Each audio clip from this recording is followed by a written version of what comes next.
olahraga, bagaimana kabarnya nih? Semoga selalu dalam keadaan sehat dan yang paling penting tetap semangat ya. Senang banget nih saya Suara Madinah selama kurang lebih 30 menit ke depan hadir menjumpai sobat olahraga semua dalam program acara Spirit.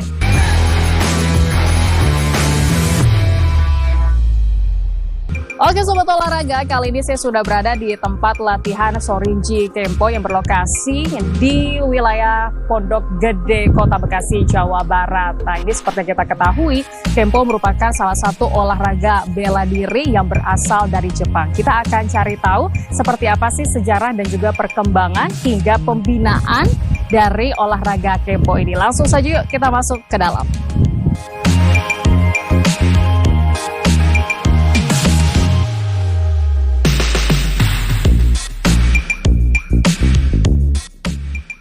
Pada Spirit episode kali ini, saya ingin mengajak sobat olahraga semua untuk tahu lebih banyak terkait seni bela diri Kempo. Sorinji Kempo atau yang di Indonesia lebih familiar disebut bela diri Kempo ini merupakan salah satu seni bela diri yang berasal dari Jepang. Kempo berkembang di tanah air, dibawa oleh mahasiswa Indonesia yang ketika itu mendapat kesempatan belajar di negeri matahari terbit. Mahasiswa tersebut adalah Utin Sahras, Indra Kartasasmita, dan Ginanjar Kartasasmita yang akhirnya membentuk suatu organisasi olahraga Sorinji Kempo yang bernama Perkemi atau Persaudaraan Sorinji Kempo Indonesia pada tanggal 2 Februari 1966. Sejak dibawa pertama kali ke Indonesia, seni bela diri Kempo terus berkembang hingga saat ini. Cabang olahraga Kempo juga sudah dipertandingkan dalam Pekan Olahraga Nasional atau PON sejak PON ke-9 tahun 1977 di Jakarta.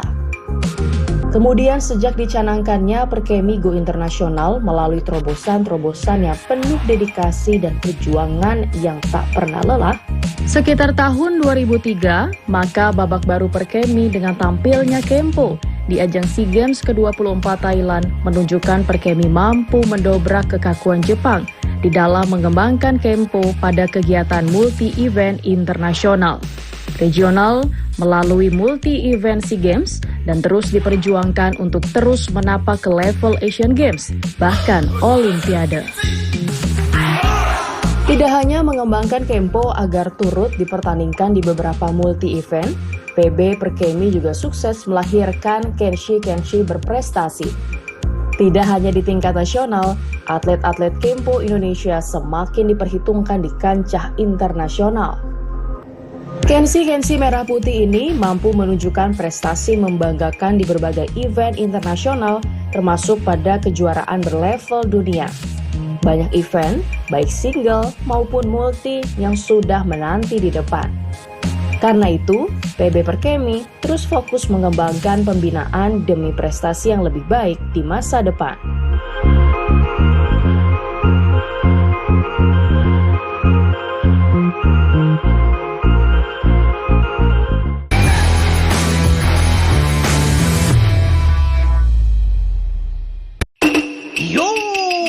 Diam-diam udah kukirim Algojo ke sana untuk menghukum mereka-mereka yang melanggar etika. Dia itu etika komentar dalam sosial medianya buruk itu. Gak kenal tapi ngomongnya gak sopan.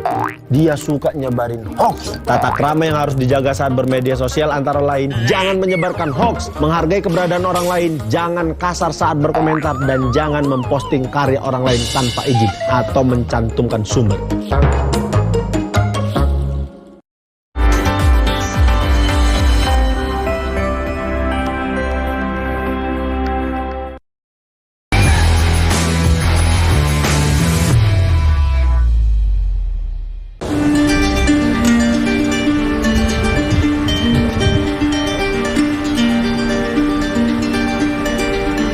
Oke, kita sudah sampai nih sobat olahraga di tempat latihan untuk cabang Kempo, dan nanti kita juga akan cari tahu seperti apa sih pembinaan yang dilakukan dan sudah sejauh mana nih perkembangan untuk olahraga bela diri Kempo. Oke, kita mau ngobrol-ngobrol. Nah, di sana ada Ketua Umum PB Perkemi ya. Langsung saja yuk kita samperin. Host, Bagaimana kabarnya Pak Agus Setiaji hari ini? Alhamdulillah ya, ini sukses banget nih. Hari ini tentu lagi melakukan latihan ya, Pak. Nah, ini Sobat Olahraga, saya sudah bersama dengan Ketua Umum PB Perkemi, Bapak Agus Setiaji. Sebelum kita bahas lebih lanjut, Pak, terkait dengan perkembangan dan juga pembinaan dari cabang Kempo ini, mungkin belum semua Sobat Olahraga tahu nih, bagaimana sih sebenarnya sejarah awal mula akhirnya olahraga atau cabang Kempo ini bisa masuk ke Indonesia. Jadi bahwa Shorinji Kempo ini adalah cabang olahraga bela diri yang berasal dari Jepang. Shorinji Kempo didirikan oleh Sugoshin, yang mana Sugoshin itu juga menimba ilmu di Cina, di Shaolin Kung Fu. Karena dengan perkembangan Sugoshin juga akhirnya mengembangkan gerakan-gerakan dari Shorinji Kempo dengan aspek kuncian dan pukulan dan seterusnya.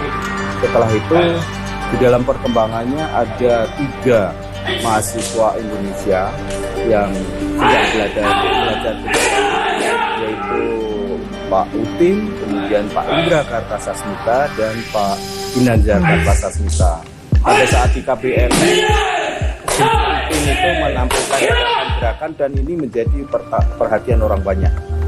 Selanjutnya Shinse Indra, kemudian Shinse Ginanjar juga ikut berlatih di dojo ataupun di tempat latihan ya dari Sugoshin, dan alhamdulillah Shinse Indra mendapatkan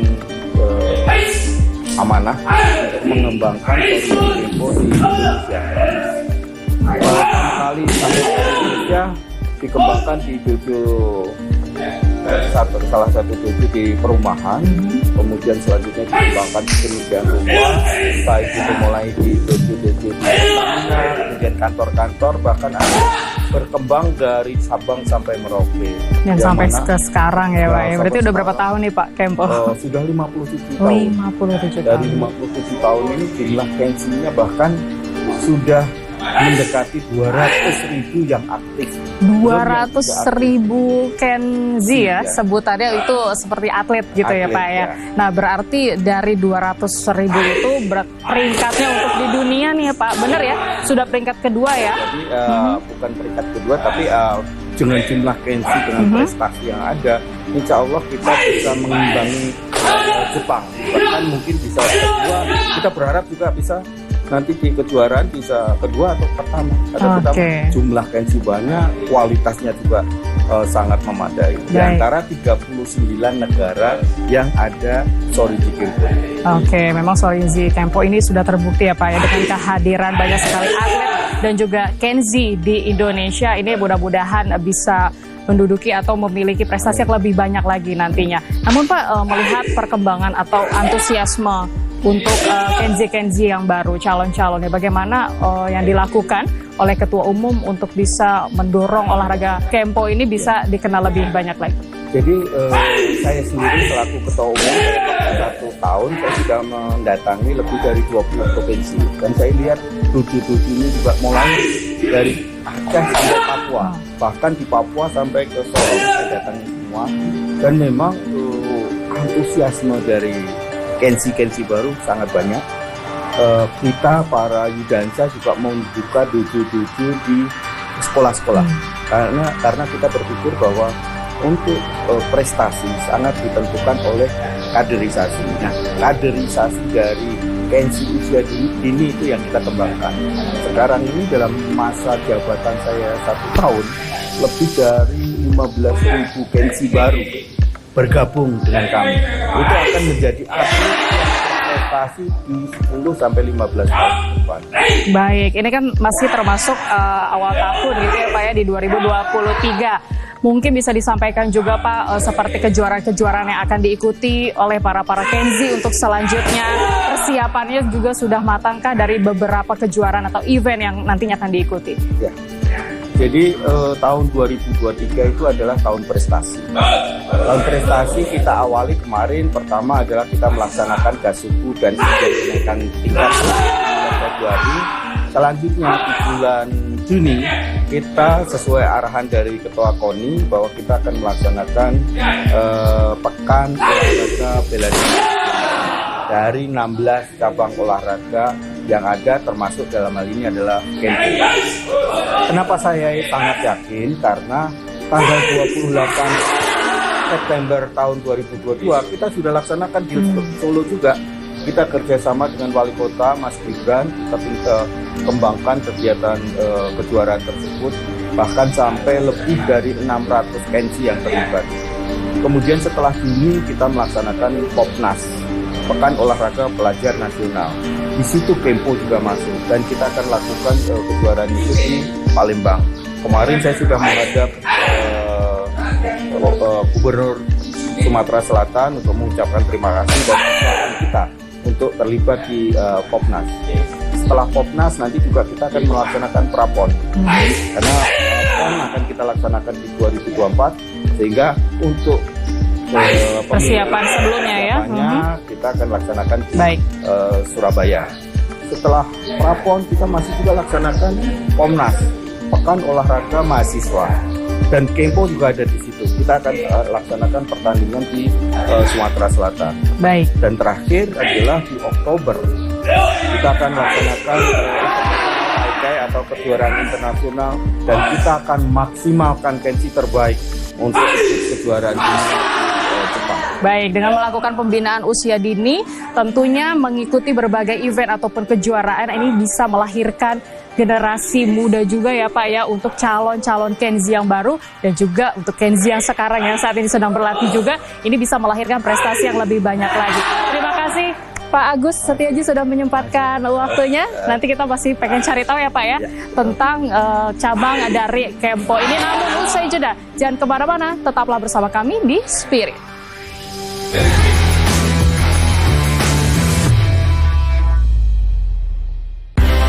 Bernyanyi bersama bintang dangdut pilihan, bersama penampilan Wawa Marisa, Risa Amelia, Faye, Aidil Saputra, Buanika Dancer, iringan Orkes Musik Haliza, host Dimas Tejo, Elvi Zubai, dan Jagat Aryani. Gendang Generasi Dangdut, Sabtu 2 September 2023, pukul 19.30 waktu Indonesia Barat, live dari TVRI.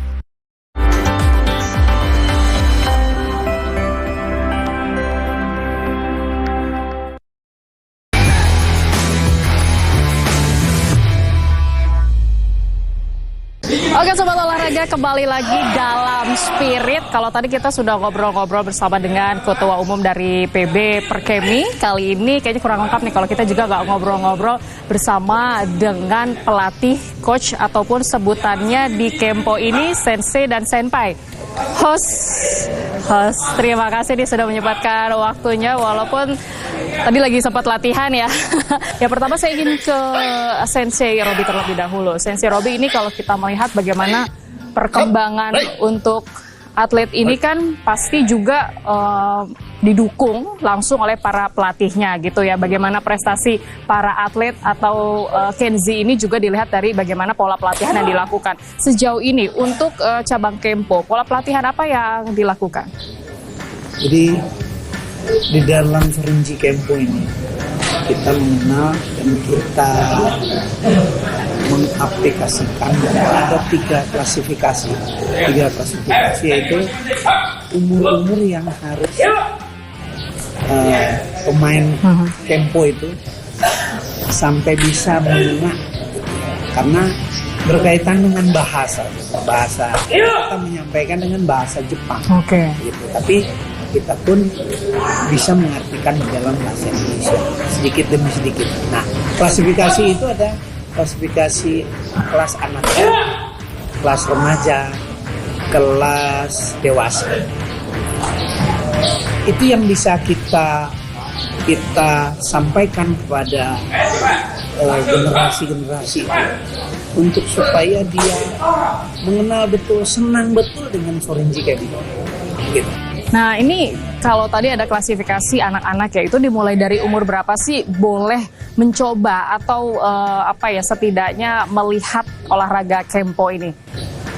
Kalau di Sorinji Kenpo itu mulai dari paling efektif itu 7 tahun sampai 12.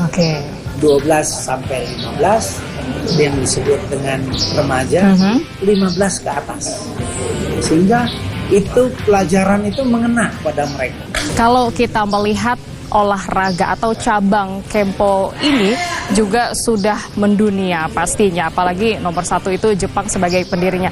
Tapi sebenarnya bagaimana sih progres dan juga peta kekuatan Indonesia kalau diikut sertakan dalam berbagai event internasional? Jadi untuk menghadapi event-event nasional, majelis guru itu akan keliling dulu ke daerah, ke tiap-tiap daerah, untuk seleksi dulu siapa yang berhak, siapa yang bisa kita ajak untuk direkrut untuk mengikuti turnamen kejuaraan ini. Sudah majelis guru-guru itu akan keliling ke 31 provinsi, dan hasilnya kami akan seleksi di sini. Seleksi di sini yang benar-benar bisa mengikuti event ini, di seleksi itu nanti akan dipertandingkan antara juara-juaranya. Kita akan ambil mana yang terbaik. Itu yang akan kami kirim untuk event internasional. Ya, mungkin semua kategori kami akan ikutin dalam kejuaraan Taikai nanti. Itu sudah seleksi. Hasil terakhir itu seleksinya di sini. Oke. Di Honbusam Pondok Gede ini. Baik, itu berarti untuk seleknas ataupun sistem rekrutmen yang dilakukan untuk cabang Kempo ini. Tapi kalau kita melihat persaingan dunia ataupun mungkin Asia Tenggara gitu, Kempo ini kan juga nanti akan diikutsertakan dalam Asian Games juga dan beberapa kejuaraan yang ada gitu. Namun kalau kita lihat Kempo di Indonesia gitu Sensei, bagaimana sih peluang prestasinya? Apakah memang cukup baik atau masih ada hal-hal yang harus diperbaiki? Banyak yang harus diperbaiki, tapi kami siap. Untuk Asia itu kami tetap di atas nomor 1. Dan untuk kejuaraan dunia kami selalu di bawah Jepang. Selalu bersaing dengan Jepang, hanya itu aja, dengan Jepang. Dan kami Kensi siap semua untuk bertanding.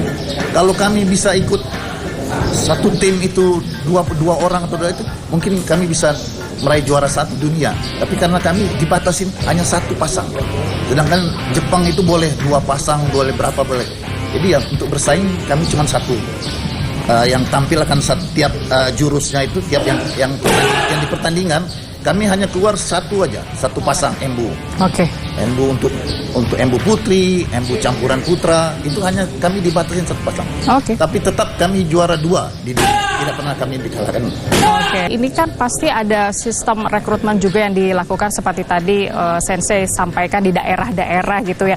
Namun kalau ada seandainya masyarakat atau di usia dini yang ingin mencoba untuk cabang Kempo ini, apa yang harus dipersiapkan untuk mereka? Ataukah mungkin ada syarat-syarat juga nih untuk sebagai Kenzi di sini? Ya, ada. Jadi jika ingin mendaftar, mungkin kita Shorinji Kempo ada di 33 provinsi yang terdaftar di Simperkemi.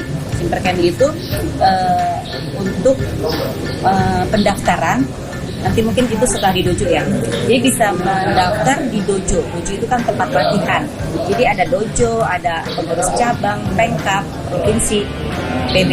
Jadi di dojo ini kita bisa mendaftar atau membawa peserta calon Kensi disebutnya, itu bisa mendaftar, nanti meminta formulir dojo untuk pelatihnya. Nanti dari pelatih mungkin bisa mendaftarkan ke Simperkemi, seperti saya bisa disampaikan, ada Simperkemi bisa untuk mendaftar dan segala macam. Jadi bisa dibawa ke situ. Jadi ada kriterianya, ada anak-anak, remaja, dewasa, itu bisa di situ. Persyaratannya juga. Persyaratannya ada. Jadi persyaratan masuk itu untuk anak-anak 7 tahun. Itu masuk ke Q8. Q8 itu baru masuk ya. Untuk dewasa mungkin beda lagi. Jadi kalau baru masuk untuk dewasa itu sudah Q6. Oke. Jadi memang olahraga bela diri ini bukan juga untuk sebagai hobi ataupun sekedar menjaga diri, membela diri, tapi juga untuk melahirkan prestasi-prestasi baru gitu ya. Oke, terima kasih Sensei dan juga Senpai, sukses selalu ya agar bisa melahirkan prestasi-prestasi baru nanti untuk para Kenzi-Kenzi. Nanti juga saya mau ngobrol bersama dengan Kenzi-Kenzi, boleh ya? Boleh. Baik, namun oke, usai jeda jangan kemana-mana, tetaplah bersama kami di Spirit.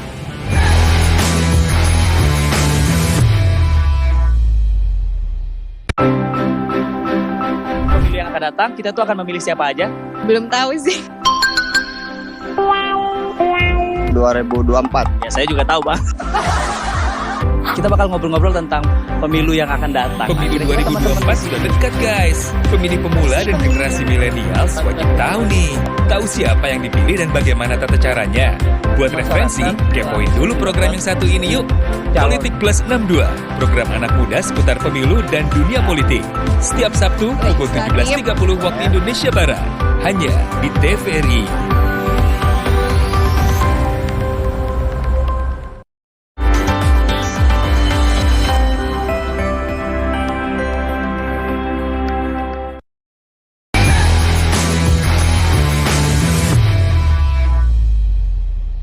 Oke sobat olahraga, gimana? Terlihat beda dong ya. Kali ini saya sudah pakai seragam khas dari cabang Kempo. Tadi kita sudah banyak tahu ya dari sejarah terus pembinaan, bagaimana perkembangannya, juga ngobrol-ngobrol bersama dengan sensei dan senpai. Jadi pas banget nih, ternyata olahraga bela diri Kempo tuh menarik banget sampai saya pengen coba latihan langsung nanti. Namun kayaknya kita mau coba ganggu salah satu atlet atau Kenzi dari cabang Kempo. Ini dia. Halo. Wow. Sabar. Halo. Lina. Maaf diganggu ya, host. Oke, nggak apa-apa ya diganggu lagi latihan ini. Mau istirahat dulu sebentar? Oh enggak. Oke, tarik nafas dulu pelan-pelan. Halo Lina. Sehat ya, semangat hari ini? Sehat, semangat. Nanti aku mau coba diajarin, boleh ya, sedikit teknik-teknik yang ada di Kempo ini. Tapi sebelumnya, aku mau tanya dulu nih terkait olahraga Kempo. Bagaimana sih sebenarnya awal mula Lina suka dan mengikuti cabang Kempo ini? Kalau aku pertama kali ikut dan kenal Kempo itu dari sekolah. Oke. Umur berapa waktu itu? Umur SMA kelas 2 Kak. SMA kelas 2, ada eskul dari sekolah, ikut. Setelah itu ikut dari dilihat sama pelatih punya kemampuan untuk ikut pertandingan. Oke. Pelatih diikut sertakan untuk ikut pertandingan yang terpelajar. Selanjutnya sudah lulus dari sekolah pun akhirnya masih cinta.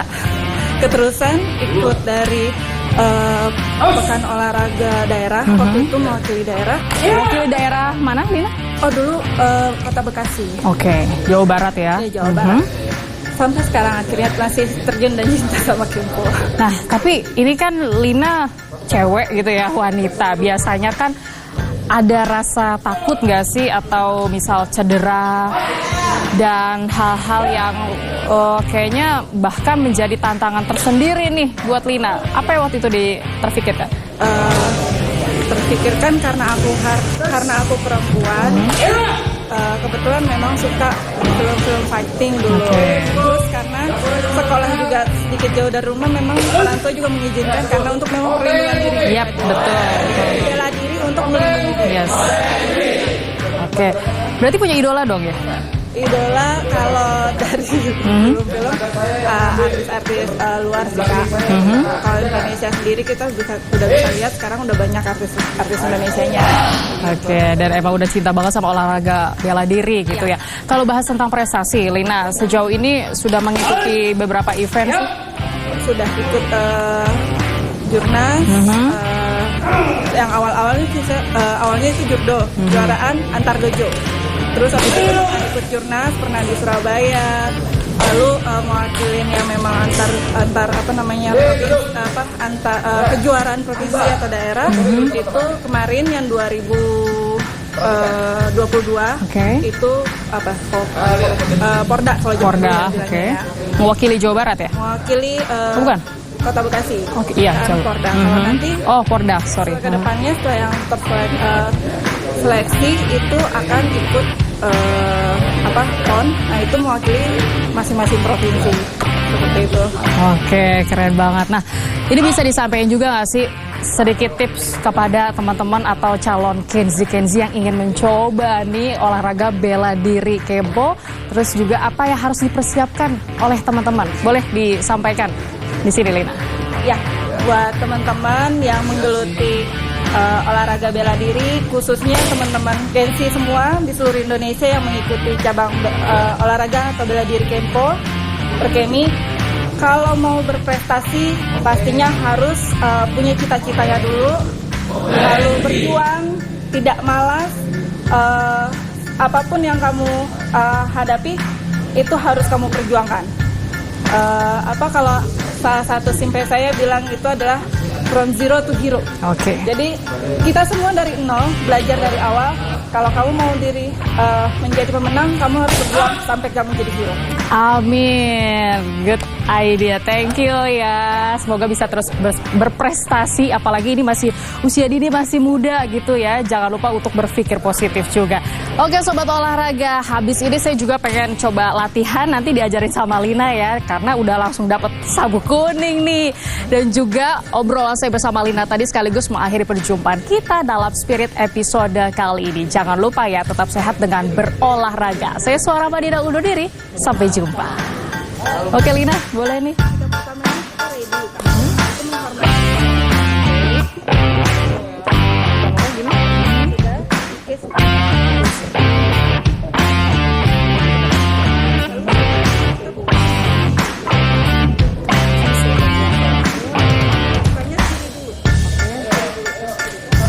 Kiri dulu. Oh, oke. Tangannya dari sini, tangannya buka. Ini balik lagi gini ya? Samping dulu. Samping dulu.